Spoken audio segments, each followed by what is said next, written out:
Stay tuned for Airgun Detectives.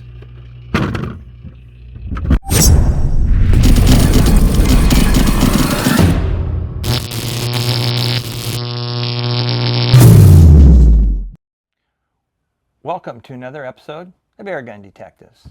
I'm your host, JC. Today, we're going to take the mystery out of the Hatsan 95 Quiet Energy. Yes, this one happens to be in 25 caliber. Before we get started here, do me a favor if you hadn't, please hit that subscribe button down there in the corner. It does not cost you anything. It's absolutely free, but it really helps support the channel. So I really appreciate that. Also, don't forget to check out my website at www.airgundetectives.com.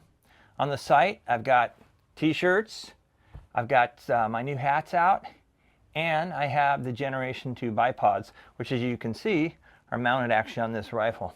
Also, a quick note on the Generation 2 bipods. They're selling out really fast. I'm probably going to run out of them probably within the next week or so. But I have a new shipment coming in. I don't have a specific ETA on those. It could be a few weeks. It could be up to 4 weeks.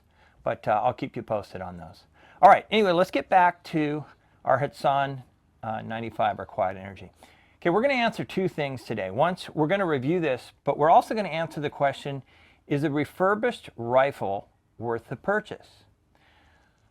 I've gotten quite a few inquiries, and they always ask me, hey, what about a refurbished rifle? Because as you know, they're significantly less. For this rifle, the 25 caliber, and these normally come with a small 3x9x32 scope with a non-adjustable objective.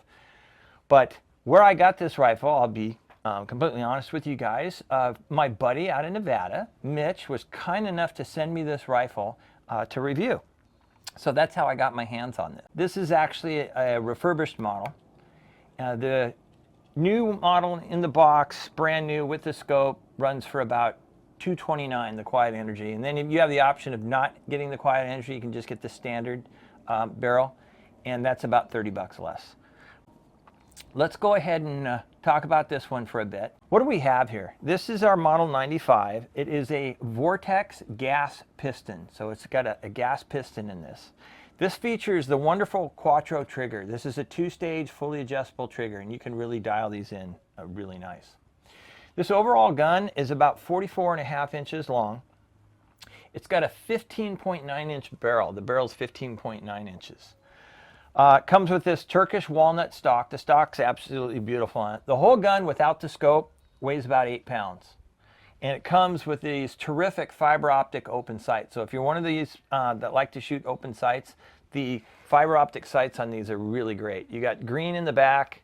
You've got like the orange right here in the front, which is fantastic. So it makes a really nice sight picture. So the question is, oh, by the way, these do come in .177 caliber, .22, and .25. So you have your choice out of all three of those calibers. But let's see how well this performs, and let's see if it's worth purchasing a refurbished rifle. Let's run it through our test. We'll see how well it performs. Come back and talk about it. All right, stay tuned for the next segment. All right, let's test feet per second with our Crony here, with our 95. We're going to shoot some field target trophies, just some 20 grain. They're a 20.06 grain pellet. So we shoot 5 shots over the Crony. When I'm done with that, I'm going to cover 3 more pellets and give you what the velocities were on that. Just kind of, there's not a whole variety of 25 caliber pellets, so I'll throw some popular ones out there for you, just so you get an idea of what type of velocity you can get out of those different ones. So let's just shoot 5 shots, 5 shots, and see how well we do. All right. Shot number 1, 633.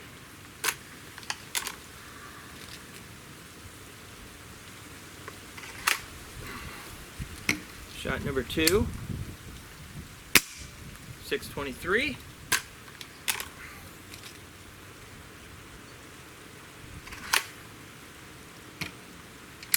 Shot number 3, 627.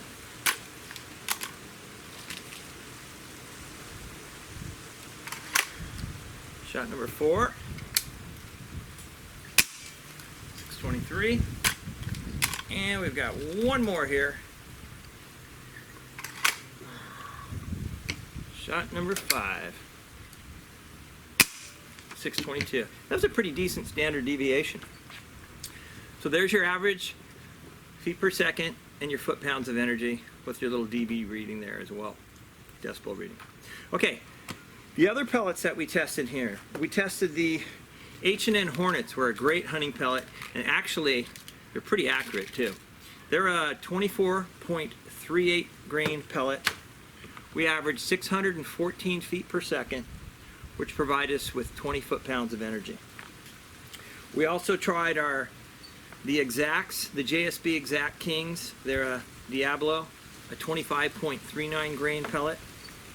We averaged 595 feet per second with that one, and we got 20 foot-pounds of energy. And then we finished it off, just for you guys, maybe they want to shoot lead-free, or you can't shoot lead pellets where you shoot your gun. We did some Barracuda Greens. These are a 19.91 grain, which is pretty much the same weight of these pellets we just tested. But the shape is just a little bit different. They're a little longer, but they're lead-free. Check this out. We averaged 702 feet per second and 21 foot-pounds of energy. So it was almost the same weight of pellet. It was just lead-free and a little different shape. So it fit in the breech just a little bit different. Anyway, that's your variety of pellets. And there's your performance as far as the Crony goes. So let's move on to the next segment. All right, let's see how our 95 does for accuracy. Today we're going to go ahead and we're just going to shoot the Hornets. These are the 24.38 grain pellets. We'll shoot 5 shots. We're going to shoot at our Splatterburst, our little 4-inch targets. I want to thank again Splatterburst for supplying these, because they really do help emphasize our impact points, which are great. So as I said, we're going to shoot 5 shots. We're going to go for grouping. Don't necessarily pay attention to whether it's in the bullseye or not. We want to see how tight a group we can shoot. Anyway, we're going to go ahead and we'll be our usual 20 yards back. Go ahead and take a look real quick. All right, let's see how well it groups.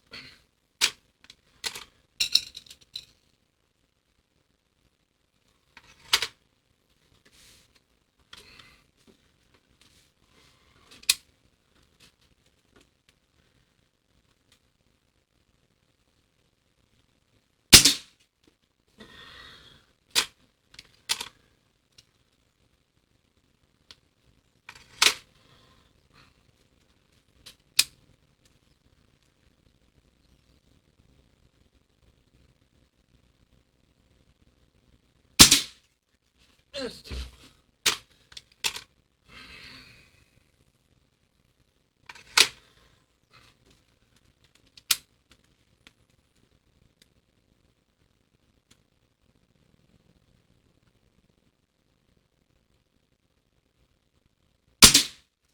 That's 3.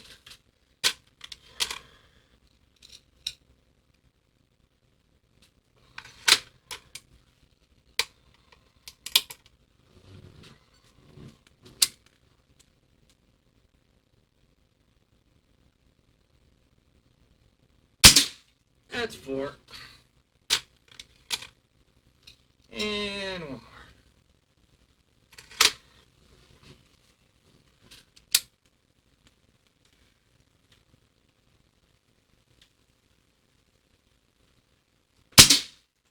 And 5. Okay, that's your grouping on your Hatsan 95, 25 caliber. Let's move on to the next segment. Let's test out the trigger here on our 95. It does have the Quattro trigger. I did adjust it. I personally like a really soft first stage, and I like to be able to feel it come up against that wall. And then I just know that I'm going to put a little pressure on that wall and it's going to go off. That's a great thing about a 2-stage trigger. Get your finger on it, you pull the slack up out of it, it hits the wall, then you know a little bit more pressure, it's going to go off. So I have this one set pretty well. So let's see what type of pull weight we have. All right, got the trusty Lyman trigger gauge here. Let's see how well we do. All right. See that light first stage? Okay, got this one breaking under 2 pounds, 1.92 ounces. So it's 1 pound, 9.2 ounces. Yeah, trigger feel is actually really good. Have it set up really nice. All right, let's move on to the next segment. Okay, my favorite part, as you guys know, any part of the review is plinking. So we're going to go ahead and shoot some JSB exacts. They're a 25.39 grain. Those are one of the pellets we tested, but they seem to do better at this type of distance. So we're going to take 5 shots. Let me show you how far we're shooting from. It's our usual 40 yards. I got some small little targets set up there. And let's see how well we do. This is probably about the maximum distance you can shoot this gun, to be honest with you. Start at the right side and hopefully we can hit this.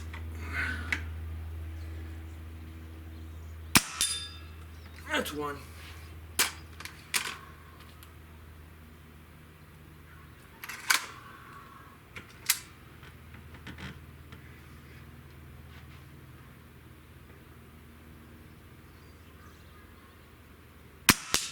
That's 2.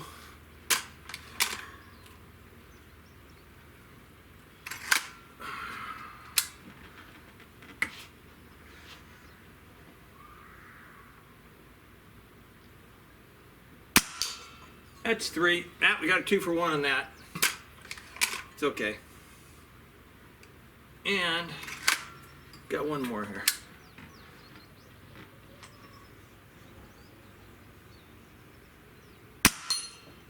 All right. So that's our Hatsan 95, 25 caliber, 40 yards, little plinking action. All right, let's move on to the next segment. All right, let's wrap this up with our conclusion. Well, I'd say the rifle did okay overall. It did okay overall. As I said before, my buddy Mitch sent this to me from Nevada, and he had recently, I mean seriously, recently, like within the last couple of weeks, purchased this Hatsan rifle as refurbished directly from Hatsan.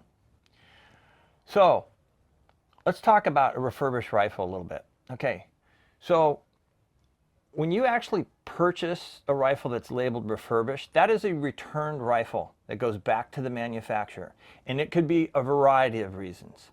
Usually, generally, it's because there's a problem with the rifle. It can be anything. It doesn't matter. It could be accuracy issues, trigger issues, cocking issues, lack of power, any of the above. So what happens is a bunch of these rifles are sent back to the factory, and then they'll have one individual take a rifle, and they'll have a checklist that comes like this. This is what Hatsan does. And they'll test the rifle. Let me tell you what the categories are they'll test the rifle in. They'll look for cracks or major damage to the stocks. Okay? Doesn't cover fine scratches, nicks, dings like that. They want to make sure that the scope rail receiver is good and the stock screws are tight. Open sights are still on there. This is their checklist. Okay, then they check function. They check the cocking stroke to see if it cocks and it's okay. They check the safety, make sure it engages. They check the trigger function, make sure the trigger operates properly. And then they test the firing cycle. And then this is what gets me. So then they do a 10-yard group with the, within Hatsan's specifications. 10 yards. Find me a rifle that's not going to group decent at 10 yards. Most rifles will all group decent at 10 yards. And then they give you a 10-shot average feet per second. So they give you this little sheet. So now I'm going to tell you, when I received this rifle, here's the issues we had. First, right off the bat, the rifle had major difficulties closing it after you cocked it. It was way too stiff. I mean, you literally had to slam this thing to close it. So that was an issue. I took the gun out of the stock, and I noticed traces of rust in several spots on it. In addition to that, I had to kind of work on the trigger a little bit. So anyway, I went through this entire thing. I cleaned it all up. I fixed the cocking mechanism. I adjusted the trigger and got it all dialed in.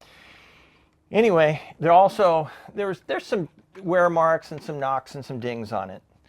But how did it perform overall? Well, I was a little disappointed in the accuracy. I have a 22 caliber one of these that I'm going to go ahead and review for you at some point. I thought the accuracy was lacking a little bit on this, especially out at 40 yards. As far as plinking goes, the group definitely did expand, but we did okay. So the maximum this specific rifle would shoot is 40 yards. I wouldn't shoot beyond 40 yards with this one. Let's talk about the positives though. The positives was the price. It was a decent price. The also positive is these have great triggers. The Quattro triggers are good. They're just a little adjustment on them. You can dial them right in. The stock on this, it's beautiful. It's a walnut stock. It's their Turkish walnut. That's great. It really is. If you take the scope off this rifle, the rifle only weighs about 8 pounds. And if you're one of those people that like to shoot open sights, the open sights on this are terrific. They're fiber optic. They're nice and bright. Easy to get a sight picture. And then the rifle's not overly heavy if you want to take it in the field, do a little hunting with it or what have you. Velocity, you saw we averaged in the low, almost the lower to mid 6s, which is kind of on par for, they claim, about 650 feet per second. And you saw the different variety of the pellets. So we're definitely on par as far as the velocity goes. But here's my bottom line. When it comes to refurbished rifles, I never purchased them. I did very early in my experience with air guns. I tried a couple and they went back. Because you got to remember, when you're purchasing a refurbished rifle from any manufacturer, not necessarily Hatsan, it could be any manufacturer, you are getting somebody else's problems. You might get 1 out of 10 that are decent. Maybe someone just sent it back, said there was a problem with it, and it really isn't. But the majority of them, they have problems. So is it worth saving a few bucks to have a nightmare of some hidden problems in this or some issues with the rifle? No. In my opinion, no. Never purchase a refurbished rifle. That is my advice to you. Do not do it. It's just not worth it. Who wants to take on somebody else's problems? To save a few bucks, in the long run, it's going to cost you a headache, especially if you got to send it back or ship it back, do something like that. So how would I rate this specific rifle overall? Now that I have it cleaned up, it's shooting pretty decent, but I'm still, with the things that I had to correct and the overall performance of it, I'm going to give this one 3.5 stars. That's what this is getting, 3.5 stars. So I hope you enjoyed this episode of Airgun Detectives. Don't forget, we're here to take the mystery out of the air gun. I hope you and your families are all doing well, you're staying healthy, and you're getting plenty of shooting in. So until next time, God bless and take care.